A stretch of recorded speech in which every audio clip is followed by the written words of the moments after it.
In the shelter of this circle of friends, turn to somebody seated around you, preferably somebody that you don't know, and say, "Welcome to this circle of friends. I'm glad you're here. Welcome to this circle of friends. I'm glad you're here."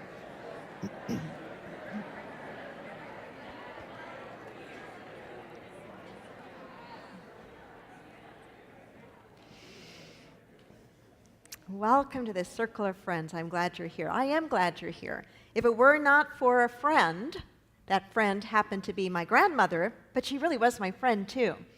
If it were not for a friend, I would not have found unity. And I imagine that it is true for many of you in this room that if it were not for a friend, you would not have found this teaching and this community. And this teaching and this community is life transforming. If we take the ideas that are taught in New Thought, taught in Unity, taught in the Science of Mind, and we live from those teachings, our lives will change, and they will change for the better. We are celebrating this entire month friendship, unity, connections. And we are looking together at time-tested behaviors that help us to create holy relationships that help us to live a happier life, to have more meaning and purpose in our lives.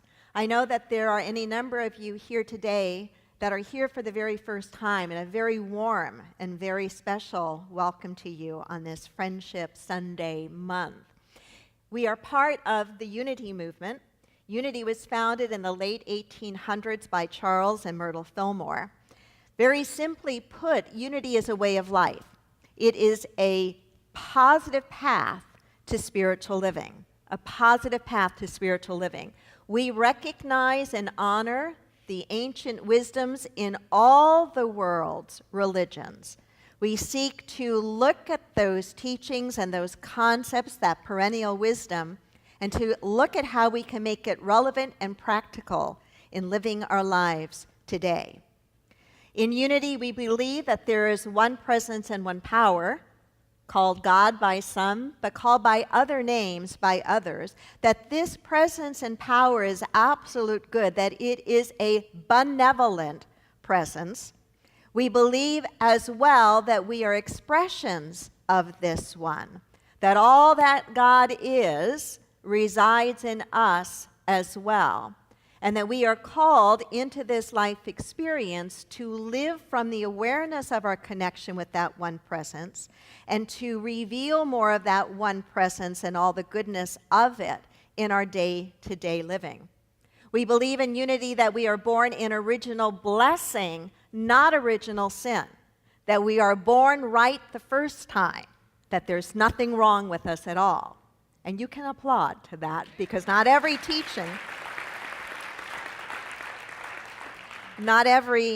teaching teaches that.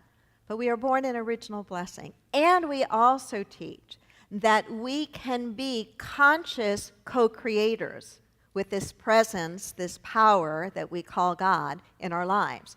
What that means is that we do not have to create our lives all by ourselves. We do not have to meet our difficulties all by ourselves. We are not alone. We can create with Spirit consciously when we know what the principles and the practices are. That thoughts held in mind really do produce in the outer after their kind. So we are celebrating friendship. We are celebrating connections. We are celebrating how we can deepen our relationships so that our life is more joy-filled. Last week, we took a look at 3 of 6 behaviors that have been researched and proven to be foundational to quality relationships. Do you remember what they were? Yes, okay. Keith's got the first one that we talked about last week, was living in integrity. And that is about making and keeping our agreements. It's about having the foundation of trust in our relationships. Do you remember what a second one was? Excellent. Honoring our differences. And we talked about how God must love diversity because there's so much of it. There's so much of it. No two of us is exactly alike, although sometimes we seem to spend our lives trying to fix other people and make them just like us, but that would be so boring if we did that, right? So diversity and celebrating it and how important that is in our relationships. And what was the third one? Communication, open and clear and direct communication. So we're going to pick up now and look at the next three. One of the next three that I'll be talking about, I'm only going to touch upon very briefly because we'll focus in on that in one of the next lessons in this month. But we want to look at each of these from the standpoint of both the spiritual or the divine and then the human expression of it. So the very first one is the importance of touch in relationship. The importance of touch. And maybe, it's obvious in our intimate relationships, the importance of touch, but maybe we don't really pay attention to how important and valuable that is in our friendships as well. Before I go into the importance of touch and its role in our friendships, I want to ask you to think about being touched by Spirit, being touched by God. Maybe you've had the experience in your life. Sometimes we refer to it as grace, where something amazingly wonderful and healing and blessed happened to us, and we can't even figure out why or how that happened. Have you had that experience? And it takes your breath away, doesn't it? It's like, wow, the hand of God, the hand of Spirit, whatever you call that, just touched me, just blessed me, just inspired me, just healed me. There is a poem that I like a lot that I want to share with you that I think really speaks to this idea of being touched by God. If you've heard it before, I think you'll enjoy hearing it again. And if you've never heard it, I know you'll appreciate it. It's called The Touch of the Master's Hand. The Touch of the Master's Hand. It's written by Myra Welch. 'Twas battered and scarred, and the auctioneer thought it scarcely worth his while to waste much time on the old violin, but he held it up with a smile. What am I biddin', good folks, he cried. Who'll start the biddin' for me? $1, $1, now who'll make it $2? $2, and who'll make it $3? $3 once, $3 twice, going for $3, but no. From the room far back, a gray-haired man came forward and picked up the bow. Then wiping the dust from the old violin, and tightening up the strings, he played a melody, pure and sweet as an angel sings. The music ceased, and the auctioneer, with a voice that was quiet and low, said, what am I biddin' for the old violin? And he held it up with the bow. $1,000, and who'll make it $2? $2,000, and who'll make it $3?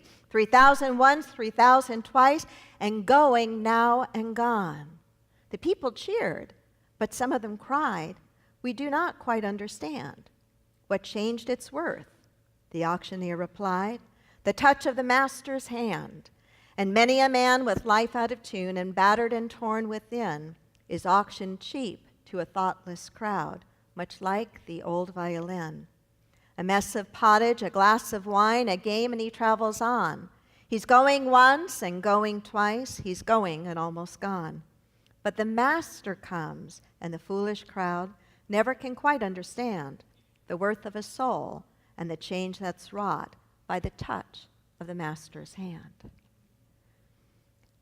There is a presence, whether we call it God or something else, that absolutely, unconditionally loves each and every one of us exactly as we are, this very moment in time. And what healing we begin to experience deep from the inside out when we really acknowledge and can feel that we are loved in that way.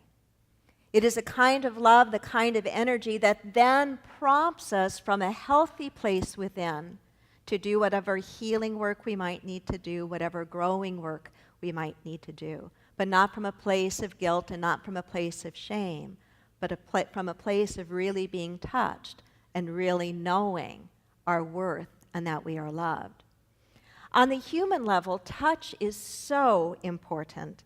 As I was preparing some of the quotes that I shared during the contemplative service, there was one that I found on touch that really spoke to me, and excuse me for using the word, really sincerely touched my heart. It was written by Margaret Atwood. Touch comes before sight, before speech. It is the first language and the last, and it always tells the truth. When I read that, I really thought about that deeply. It's true, touch does come before sight. Think of the birth of a baby. There's touch before the eyes really open and begin to focus. It certainly comes before speech. She says it is the first language, the language of touch, and the last, the first and the last. We know how important touch is, physical touch, to the physical development and the mental and emotional development of a baby. We know that. We can document that. How many of you have ever sat with a family member or a dear friend as he or she was making their physical transition? Sat by their bedside. And I bet that you had the experience that touch was one of the most important things that you did with and for that person. Because there comes a time toward the end of our life that hearing sometimes has gone, and sight sometimes is not there, and it might even seem like normal consciousness is not there. But there's that in us that so wants to connect, and we use touch as that last language, stroking the person's hand or touching their cheek, but touch.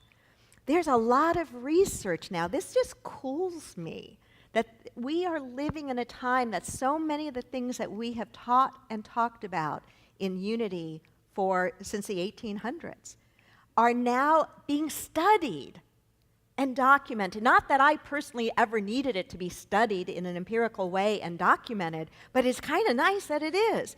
Do you know that there is a touch research institute at the University of Miami School of Medicine? Did you know that? A touch research institute. They have conducted over 1,200 studies on touch, and they found some pretty significant measurable benefits of it. Here are some of them. That touch promotes faster growth in premature babies, reduces pain, decreases autoimmune disease symptoms, lowers glucose levels in children with diabetes, improves immune systems with people with cancer. I thought, boy, I am so fortunate every Sunday morning. I get to give and receive so many hugs. Touch, touch. The Cincinnati Children's Hospital uses healing touch therapy. We have practitioners of Reiki and healing touch in this community. The Cincinnati Children's Hospital uses healing touch therapy, and this is what they have found, that patients who receive healing touch experience accelerated wound healing, pain relief, and general comfort. I remember years ago when my husband John had surgery from prostate cancer. Both before and after his surgery at Scripps Institute, he was given healing touch therapy. Touch, how important it is to reach out and hold the hand of someone in a moment of joy or in a moment when you know that they are afraid or feeling sad or lonely.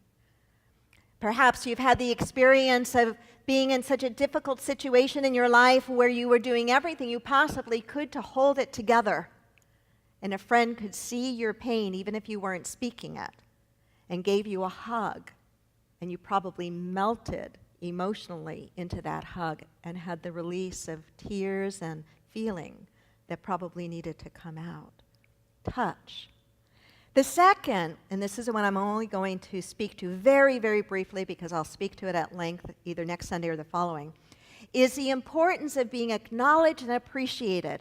I've got to know that James leaves here today feeling full from the acknowledgement and appreciation that you, this community, showed to him for the ways that he serves us and makes us happier and feel better on a Sunday morning. And what a gift we give to one another when we acknowledge each other, when we catch each other doing something right rather than something wrong. and when we appreciate one another and we verbalize that appreciation. We'll talk about that much more at length in a Sunday to come. I want to spend a little bit of time on the third, because the third is the one that the research said, believe it or not, is the number one way people say they feel loved. Do you want to guess what it is? The number one way people say that they feel loved. Listening. Listening. People say that when they are truly listened to, they feel loved. Every one of us can give that gift, can we not? Is it not true that we have 2 ears and only one mouth? So maybe we're designed to listen twice as much as we speak. Every time I say that, I think I am so vulnerable standing up here and for a half an hour just talking. But I do practice listening. In fact, so much so that I remember vividly some of the practices I used to have with our children when they were growing up. We had just a precious routine every evening in getting them situated in bed and then kind of closing out the day by my asking them some questions. What was good about your day? And then really, really listening. Really listening. What is it that caused you to have to stretch or grow in your day? And then really listening. Boy, I learned a lot. And then the last that came as a result of my listening to guidance from Spirit, because one day sitting on the edge of one of their beds, I can't remember if it was Jonathan or Jennifer, but I found myself saying, and is there anything that you want to talk to Mommy about that maybe you felt I was too busy, or that somehow I wouldn't be able to hear what you had to say? And boy, the kind of sharing that sometimes would come as a result of that, and listening deeply. You can't fake that kind of listening. Listening is not about pausing long enough, waiting for the other person to catch their breath so you can finally say something. And I know some of you have probably grown up with people in your life, I know I have, where the only way you could get in a word was to wait for that person to finally take a breath so you could say something. But that's about the communication part, and we're talking about the listening part right now. Where listening is not simply being quiet, waiting for your turn to speak. Listening requires far more than the ears. It requires your whole self. It requires your heart. It requires your eyes to pay attention to what you see as the other person is speaking. What gets in the way for many of us in really listening deeply is we feel so rushed for time. And so we try to listen on warped speed. It does not work. It does not work. Have you ever noticed that the kinds of things that your friends, your loved ones might really need to say to you, the tough stuff, the important stuff, the serious stuff, usually takes a while to get out? Have you noticed that? And how important it is, and what a gift it is.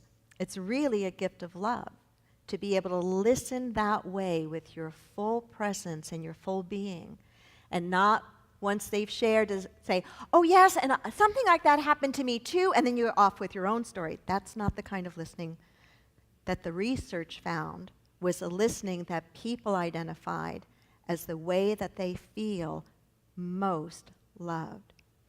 Each of these things that we've looked at together are really very simple things to understand. There's nothing complicated about the things we looked at last week or the things that we looked at this week.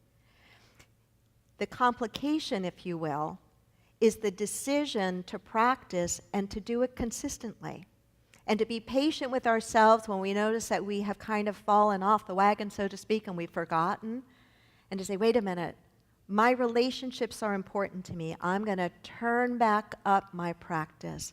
I'm going to verbalize my appreciation more than I have. I am going to celebrate the diversity and the differences.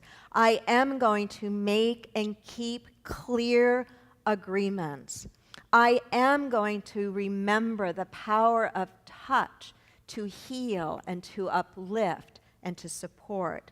And I am going to be present and available to listen, and to listen not only with my ears, but to listen with my heart. To me, these are the ways that Friendship is deepened and amplified. These are the ways that business relationships become more solid and clear and prosperous. And these are the ways that marriages or committed unions and partnerships, man to man, woman to woman, man to woman, it doesn't matter which, become more holy and more sacred. I want to close with a quote from Pierre Teilhard. Someday after we have mastered the winds, the waves, the tide, and gravity, we shall harness for God the energies of love. Then, for the second time in the history of the world, man will have discovered fire. Namaste.